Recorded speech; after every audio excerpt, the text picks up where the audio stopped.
Hi everyone. Thank you so much for joining us today for our webinar, the 10 Best Practices to Add Automation to Our Customer Success Process. We're here with our founder and CEO, Paul Phillips, and we're really excited about today's webinar. Just before we begin, a couple of housekeeping rules. You can feel free to join the conversation online on Twitter at any time. We have a hashtag which is TS Automation, and don't hesitate to tag us at Get Amity or Paul Phillips.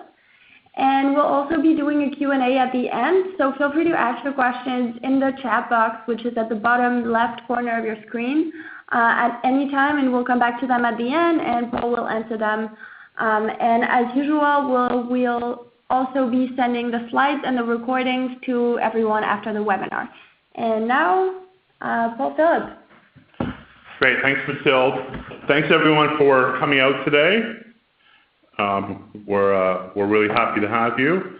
So today we're going to be talking about how to add some automation to your customer success day-to-day workflow and overall business processes, and talk a little bit about how that helps and how to think about it a little bit. Before we dive in, I'd just like to point out that at the very bottom left-hand corner of your Ready Talk widget, you'll see the chat widget, and you can ask questions. And the more questions I get, the more I can tailor the presentation to what you have on your mind. Okay, customer success, the people and teams in customer success, I like to think of them as human duct tape. And I have to give full credit to Jeannie Bliss. Jeannie runs the Human Duct Tape Show, a podcast for chief customer officers, and it's a great phrase. And what I mean by human duct tape is customer success people and customer success teams can solve any problem. And that's kind of our job in the company, is to solve any problem. And so duct tape is great that way. You can tie your muffler to the bottom of your car with duct tape. You can duct tape up your skates. You can, when I was doing research for this, I saw pictures of people duct taped to walls, so you can hang your friends on your wall with duct tape for art. So duct tape solves any problems, and so do customer success people. And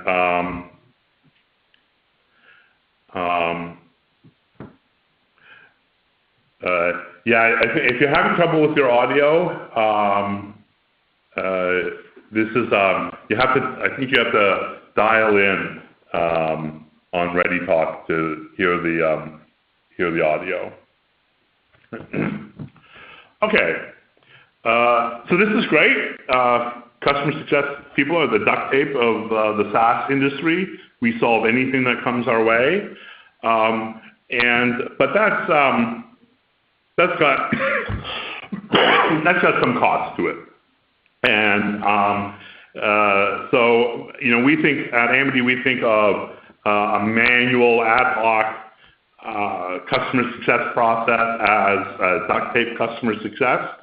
And while it's great that customer success people can solve any problem that gets thrown at them, it really costs them a lot, and I think it costs the company a lot, because that kind of process can be chaotic.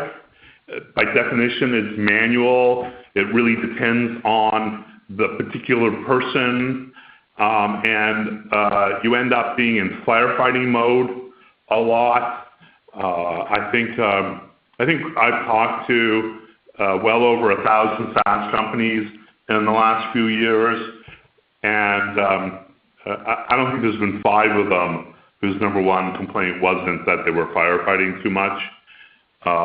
The processes are ad hoc, and ad hoc means error-prone, unrepeatable, And so you have to fall back on duct tape because that's what works. But there are other ways, and automation has a lot to offer in moving forward. So the trouble with having a customer success team as a duct tape team is you end up with a bit of a Rube Goldberg machine, and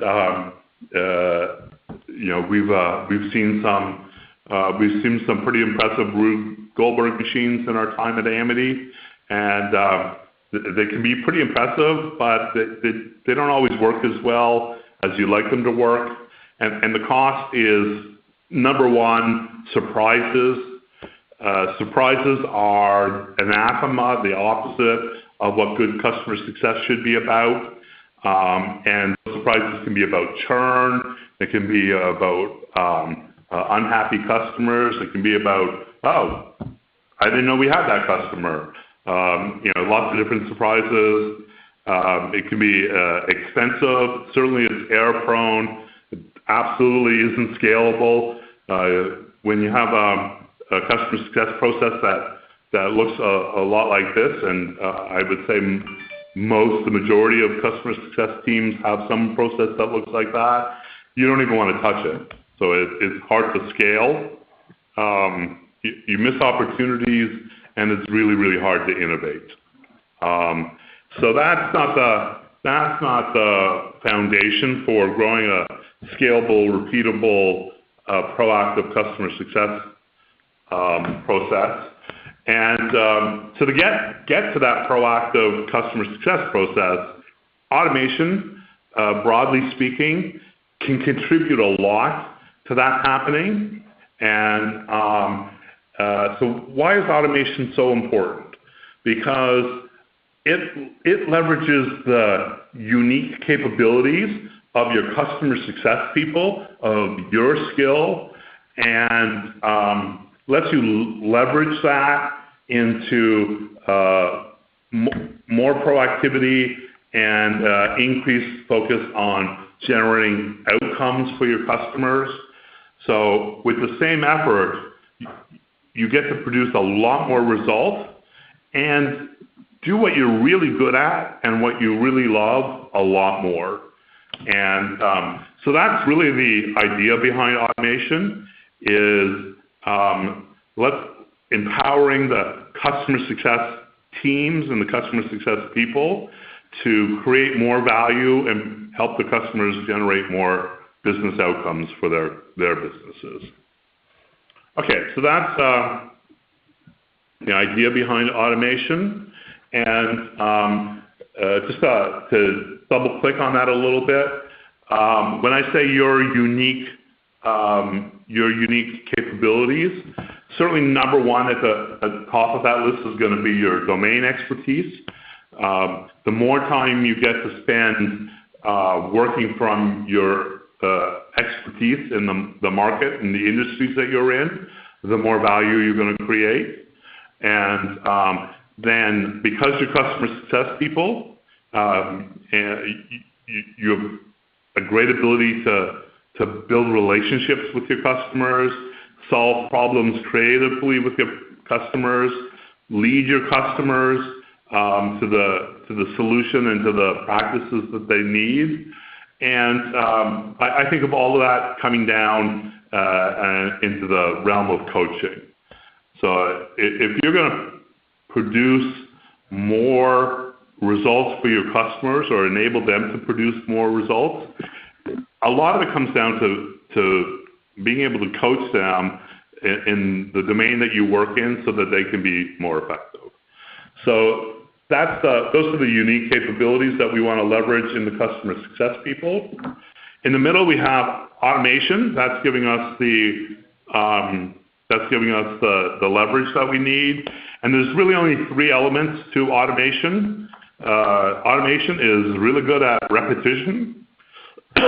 A server or a piece of software will look at the same number 1 million times and never get bored, and not do too much until the number changes, And it doesn't care whether it's 1 million times or 10 million times, it just keeps running. Computers are really, really good at repetition, whereas if I do it 5 times in a row, I'm done. I'm done.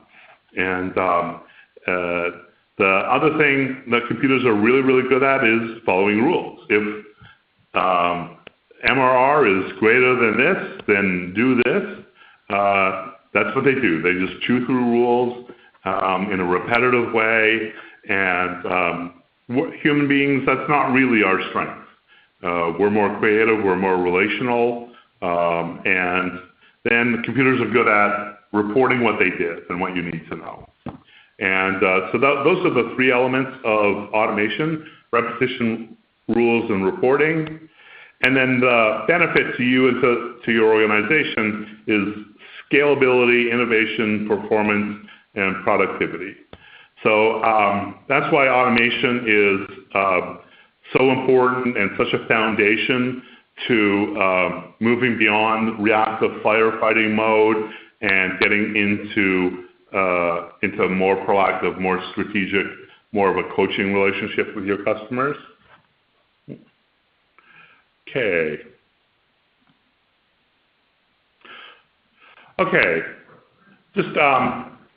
Just to answer, to give you an idea for what I mean by automation, at Amity we think of our automation as intelligent agents, and that's a fancy term for something really simple.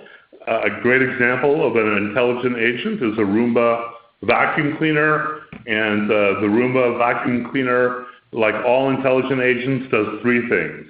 It observes, it decides, and it acts. And so every second it's taking a look around the room and it's deciding, should I stop? Should I keep moving straight? Should I turn? What direction should I turn? Should I shut myself off? And then it does that action, and then it starts observing, deciding, and acting again. And that's what an intelligent agent does. It observes, in this case, not your dirty living room floor or my dirty living room floor. It observes your customers. And then based on your business rules, it makes a decision, and then it takes an action, and then it starts the cycle over again. So that's a simple framework to understand what goes into automation. Okay. So that's the background, and for talking about automation. You'll let me know if you have any questions about any of that. So now we're going to kick into the 10 key practices for customer success automation. And every time I say that, I hear David Letterman counting down a top 10 list, and I just can't do that, but that's what I have in my head. Okay. So, number 1. So number 1 is absolutely the most important of all of the automations that we're going to talk about today, not only because of the fact that in our experience, CSMs spend a lot of time pulling all their data together, getting ready for a customer call, recording a customer call, getting some weekly reporting together, sending some data over to a customer. Just a lot of time gathering data, collecting data together. That's absolutely one of the benefits here. But the core benefit of automating your data gathering and have good data gathering is this is the foundation for everything else that we're going to talk about today. So this is absolutely, at some level, the first piece that you'll want to put together when you're thinking about doing automation. If you don't have the right data, or if you're spending a lot of time putting data together manually, it's going to be very hard to automate on that foundation. Just nod your head if that makes sense. Okay, the second step, the second practice is to automate insights. So as soon as you gather all of that data together, what you're going to find is you've got a lot of data. And so now you need a piece of automation that's going to tell you what's important in that data. And what's important is, our customers on track for their targets? Did our customers' benchmark performance change this week? Was there an upsell opportunity? Is there someone that I haven't spoken with in a couple of weeks that I should be speaking with? Does someone have a high priority ticket that hasn't been responded to in a couple of days? Is there an implementation project that is being delayed? These are all examples of insights that you're going to want to see what's happening with your customer. So having all that data to get in one place is awesome, but what really matters is having the insights that are going to let you take the right action at the right time. Okay. So number one, gathering data. Number two, automating insights. Number three, related to 1 and 2, is automating synchronization. So we have customers all over the world, and at the low end, we see customers that have 3 or 4 different systems with customer data in it, and at the high end, it could be 15 or 20 different systems, or even way more than that. And when your customer data is distributed like that, it can really get out of sync. And so automating, keeping the data in sync, the data that's important to you in sync, can really simplify your life and prevent all of the wasted time that can happen when data is out of sync. So for example, if you have a Recurly or a Chargeify type platform and a trial converts, and you might want to update an opportunity in Salesforce. You might want to update a contact in HubSpot. You may want to add something to the health store for that playbook. You may want to create a contact in Xero. Automating those synchronizations can really keep your data clean and functional. Okay, so those were the first 3. The first 3 were all data related. Now we're going to talk more process automation opportunities. So the first process automation opportunity that a lot of SaaS companies focus on is to augment the workflows that you're doing manually today.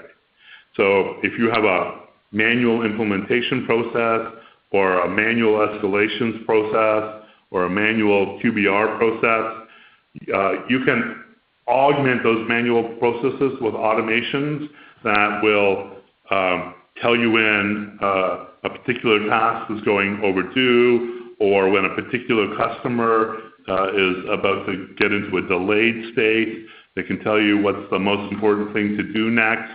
And that level is not full automation, but that augmentation can really help you focus and stay on top of what's most important, and have the confidence that you're not missing anything and not have to go research what you're not seeing. So practice number 4 is augment your manual workflows.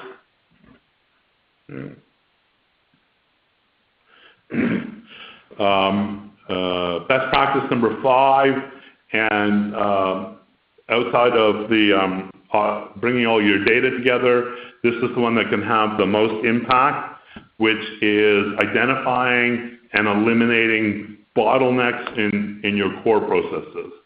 And I can share an example that we just uncovered and fixed here at Amity. When we're implementing a new customer, almost all of our customers, 3/4 of our customers, use Salesforce.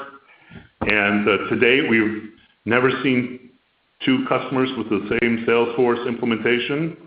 So there's always a different twist, a different way of doing something.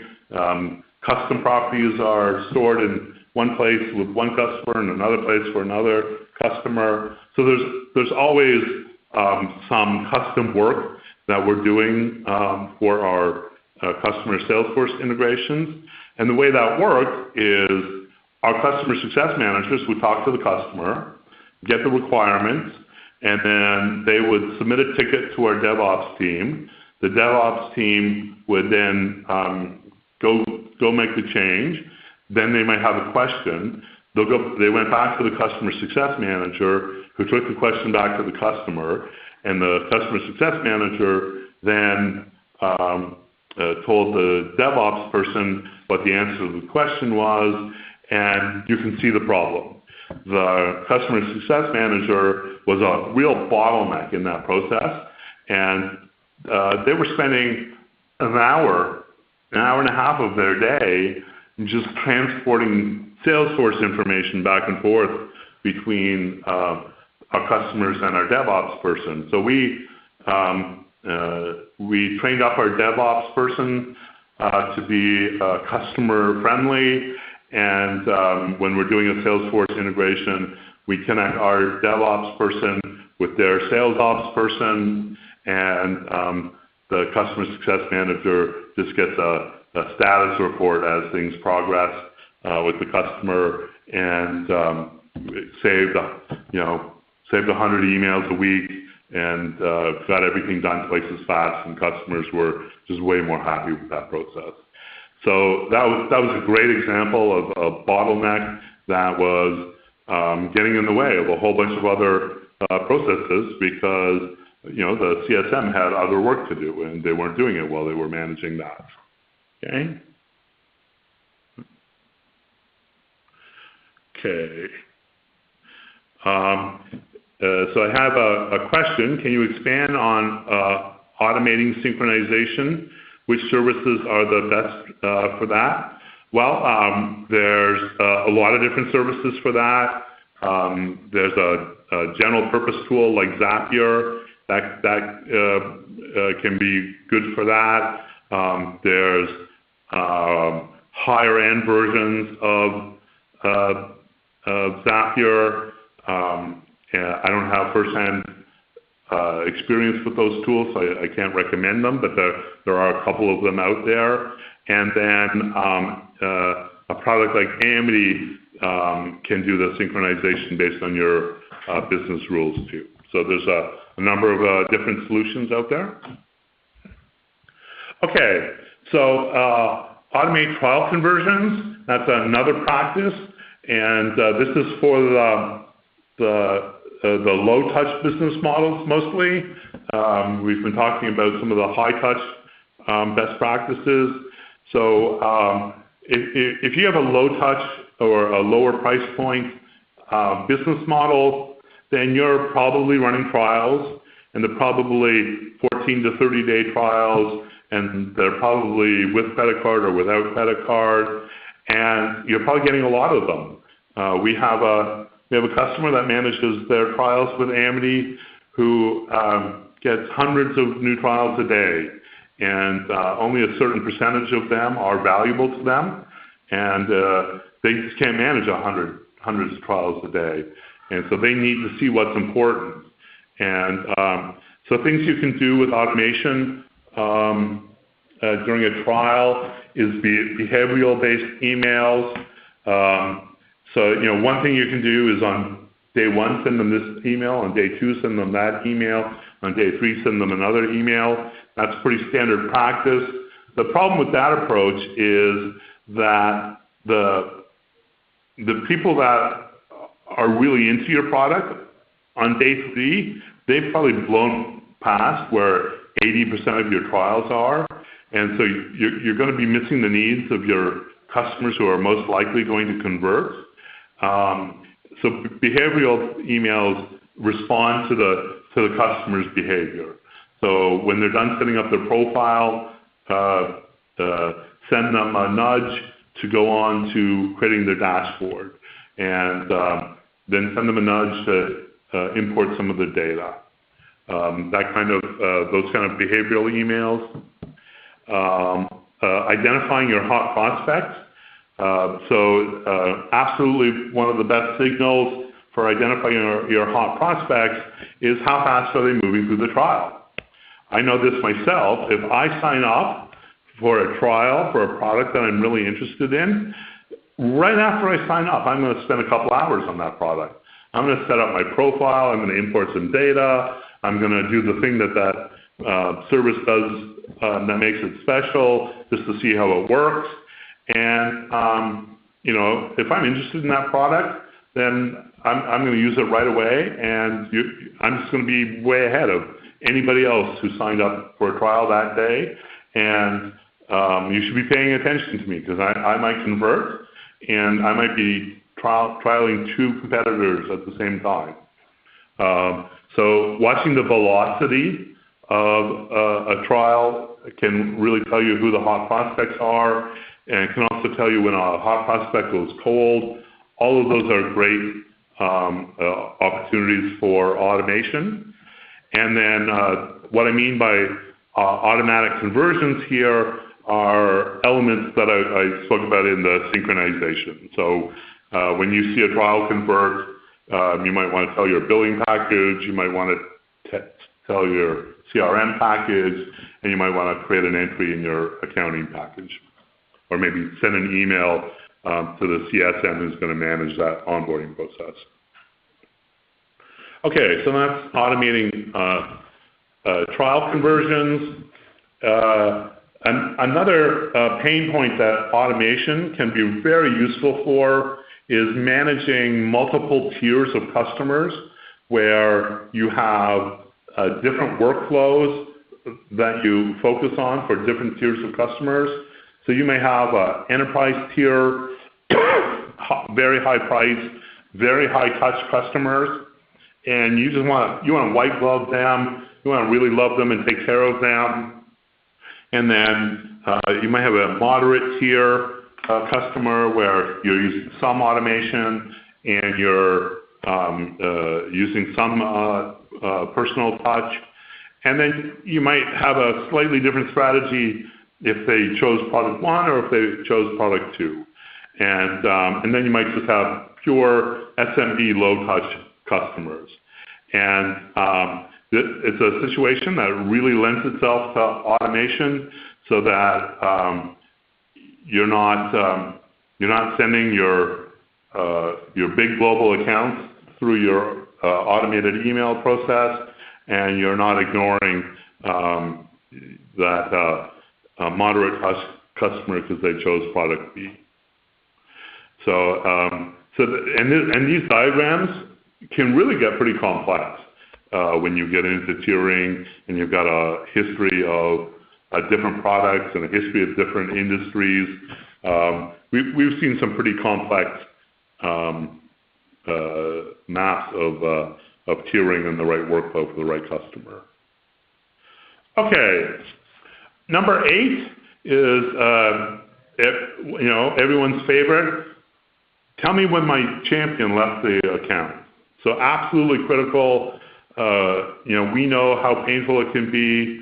You worked a long time to close that deal. You built a great relationship with your champion. They love your product. They get your product. They're bringing people on side inside the organization, and then they're gone. And the worst situation is they're gone and you didn't know it. And so you can automate that. There's a few different ways of doing that. There's some products that let you do that with their social media profile and LinkedIn profiles. But that's a pretty unreliable indicator, just because not everybody updates their social media profile as soon as they get a new job. And some senior people don't do it on purpose because they've got an arrangement with their old company. There's a lot of reasons for not doing it right away. But a sure sign is if you send them an email and it hard bounces. If you get a hard bounce for an email address, it's pretty likely that that person isn't at the company anymore. And so you can detect that you've got a contact that had a hard bounce. And then if that was a champion, then you can immediately kick off a playbook or a workflow for identifying and developing a new champion within that organization. Okay, number 9, and I think really valuable is automating sending your customers what I call customer value emails. These are humble brags. These are where you send an email that tells your customer just how much value you created for them last month or last week or last quarter. And the example I always think about is we're big HubSpot users at Amity, and HubSpot sends a weekly and a monthly email just telling us what the high-level summary of the results that we've produced in the week or in the month and how it compared to the previous week or the previous month. And I love those emails, because it just lets me know, are we on track? Are we off track? Do I need to do something? Is everything going okay? And it really keeps me paying attention to HubSpot and being a loyal HubSpot customer. So sending this kind of email on a regular basis can really increase your stickiness and really reinforce with your customer the value that they're getting, because your customers are like you, they're human beings, and they can get lost in the most recent bug or the most recent delayed product feature request or something that didn't go well last week. But if you keep bringing them back to the value you're producing, then you can really overcome those short-term focuses. Okay, and the last item, and certainly the most sophisticated and also the most valuable on the list is automating tracking your customer's journey.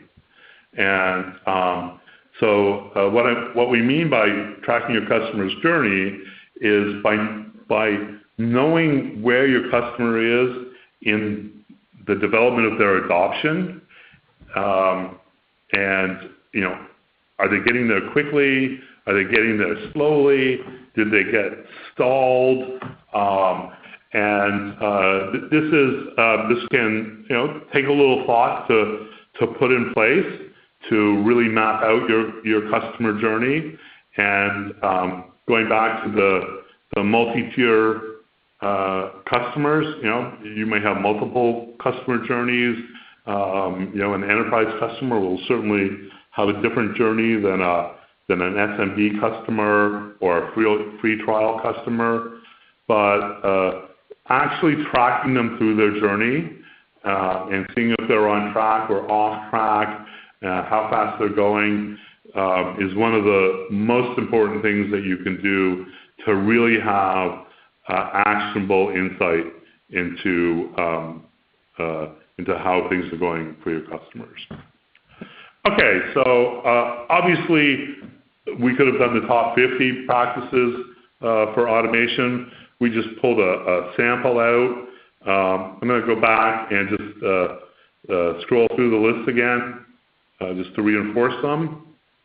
So number 1, absolutely the foundation, automating your data gathering. This is absolutely the place to start. If this isn't working, the rest isn't going to work either. Automating, turning that into signals and insights that will tell you when you need to take action.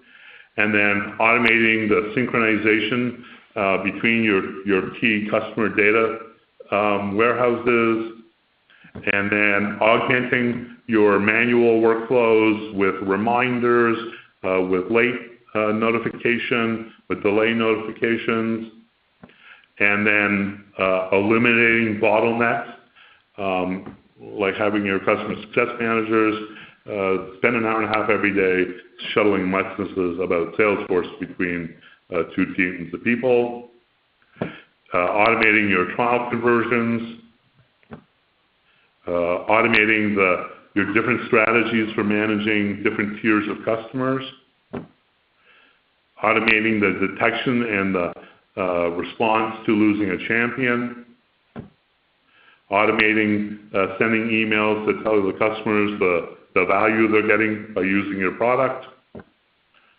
and then automating tracking your customer's journey and where they're at. Okay, so those are 10 key practices.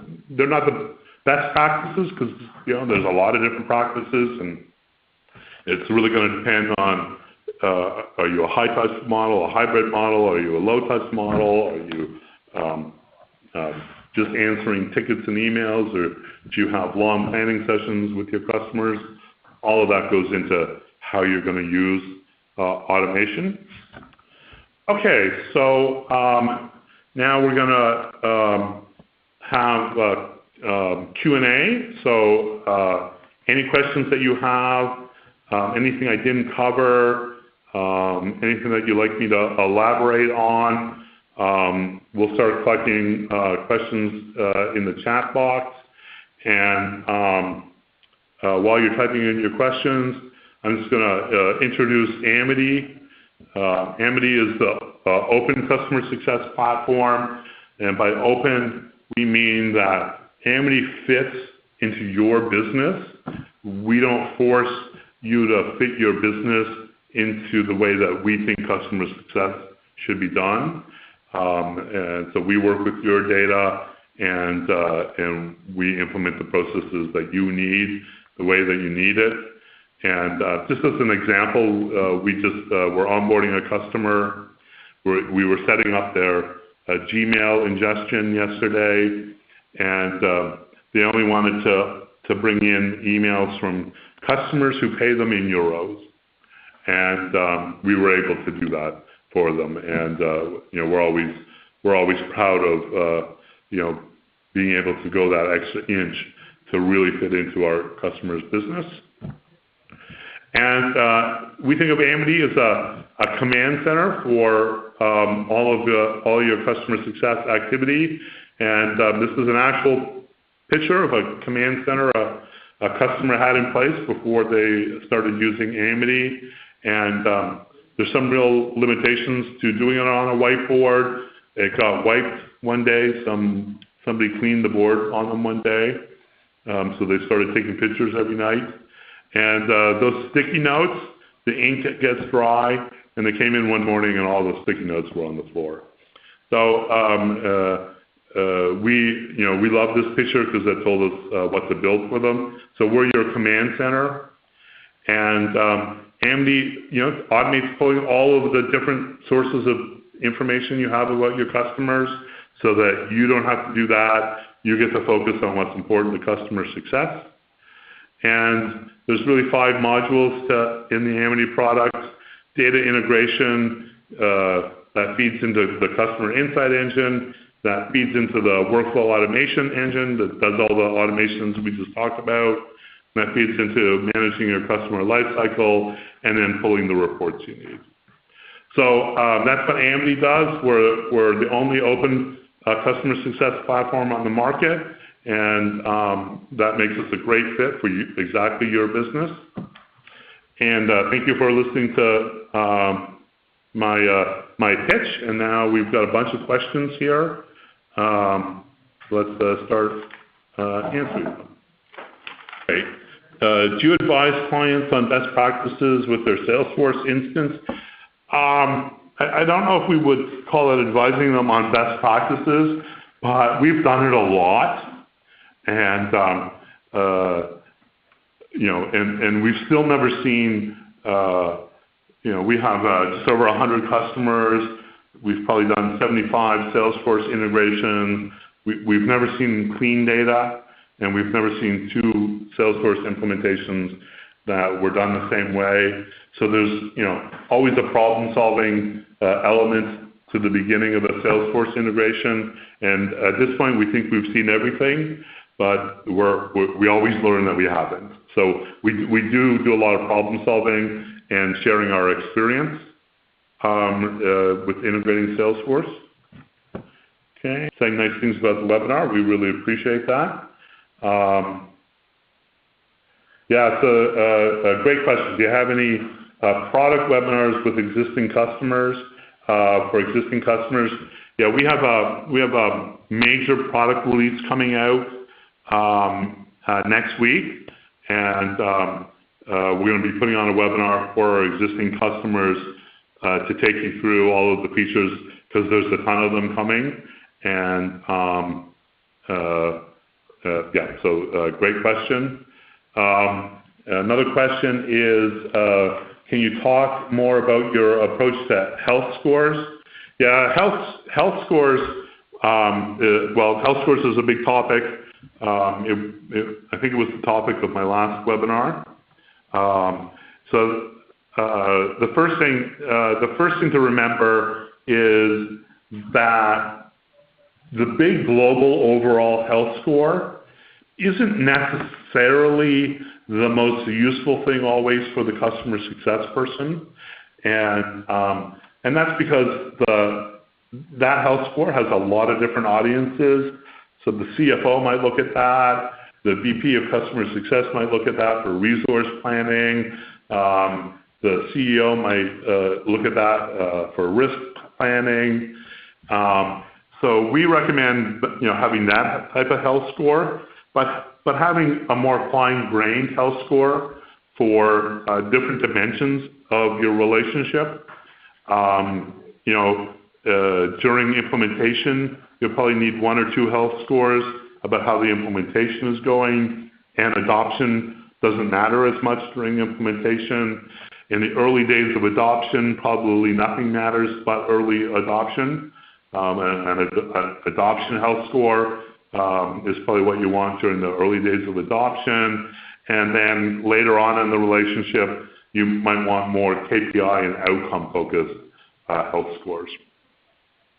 And there really was the topic of the last webinar, and you can listen to that and pull the slide deck down from our resource center on our website.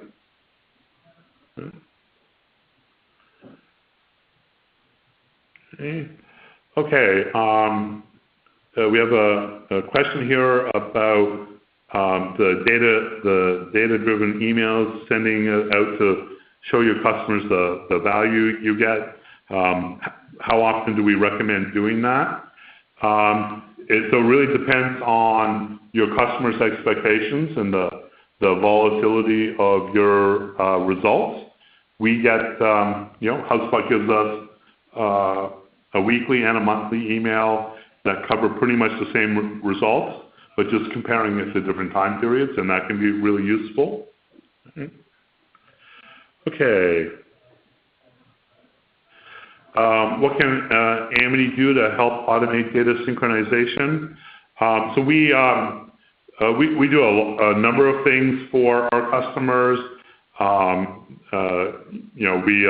We can update data objects in Salesforce. In that example, when a trial converts, we can turn the Salesforce opportunity to closed won. We can update your marketing automation contacts. We can tell your accounting system that you've got a new account. So there's a lot of different things that we can do. And in the not too distant future, we'll be able to tell your product that you've got a new customer or the state of a customer has changed. Okay, great question. Have you seen any clients using Squid on top of Salesforce? Nope, that's a new term on me, so I can't say that I've seen Squid. Okay, so our next webinar. Okay, great. Thanks. I'll check it out. Our next webinar is on October the 5th. We're really excited about working with the Success League.